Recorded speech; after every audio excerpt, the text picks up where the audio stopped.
В теплой, непринужденной, дружественной атмосфере проходила программа инклюзивного подросткового общества. Она объединила девчонок и мальчишек с 10 до 18 лет. Для них была подготовлена яркая, насыщенная, интересная программа, позволившая окунуться в мир инклюзии. У 13-летнего Александра Калайджана ДЦП. У мальчика хорошая память и учится он хорошо. Александр интересуется практически всем. Здесь он планировал попробовать себя в стрельбе из лука. Я играю на синтезаторе. Да? Давно? Ну, недавно начал.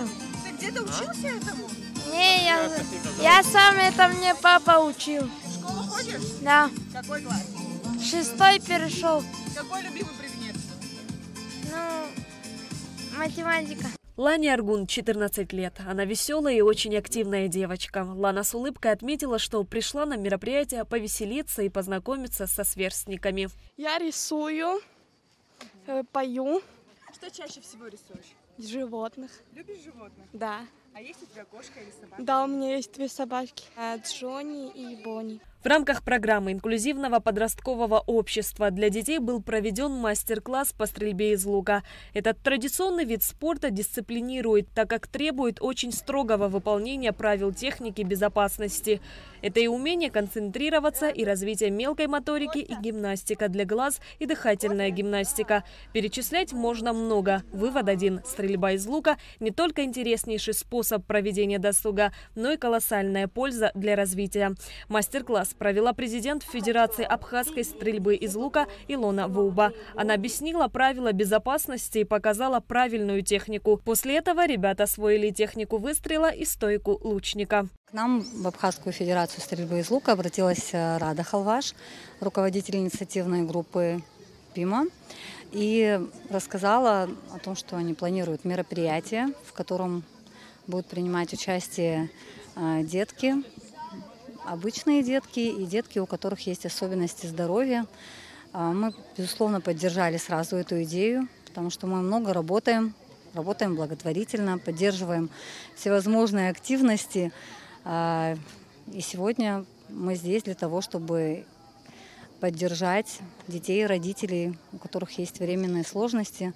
Для подростков были проведены коррекционно-развивающие подвижные игры от Госкомитета по делам молодежи и спорта, катание на лошадях от конного клуба «Надежда», а также музыкальная программа от звездных гостей. Такие мероприятия детям, конечно, очень приятны. Да и нам, родителям, тоже очень приятно, что происходят такие вот мероприятия для наших детей. Что еще добавить? Думаю, что да, в дальнейшем все будет лучше и лучше. Все будет для наших деток. Первая инклюзивная молодежная организация «И единство в дружбе» приступила к своей работе 24 июня. Организация определила круг приоритетов, которые считает важным развивать в стране. Это создание инклюзивного общества, проведение инклюзивных мероприятий и инициатив, так как каждый человек обладает правом жить в мире и сохранять свою индивидуальность, возможность чувствовать себя комфортно в любом обществе. Об этом отметила основатель и руководитель, студентка педагогического факультета АГУ Рада Халваш. Для нашей организации важен термин «интеграция». Интеграция подразумевает равноценность каждого и ценность жизни каждого на равных условиях. Так как у всех у нас разные возможности, но равные права. Мы к созданию инклюзивного общества. На данный момент идут вопросы к созданию инклюзивного образования в общеобразовательных учреждениях. Но наша организация считает лучше начать сначала с инклюзивного общества. Только с инклюзивного общества мы можем выйти к инклюзивному образованию. Рада Халваш отметила, что инклюзивное подростковое общество – это вторая программа, подготовленная ими. Первую программу мы провели с детьми. Было детское подростковое общество, программа так называлась. Также был мастер-класс, развлекательная программа от аниматоров. Вот, и мы эту программу, пока первую программу закрыли, мы сейчас проведем вторую программу «Инклюзивное подростковое общество». После этой программы мы будем готовиться к третьей программе, которая будет называться «Инклюзивное молодежное общество». Эти 3 программы мы проведем, и мы будем их продолжать по кругу. Что с детьми, что с подростками, что с молодыми людьми. Все чаще и чаще, так как это наша цель, мы за развитие инклюзивного общества. При проведении программы инклюзивного подросткового общества поддержку оказала администрация столицы.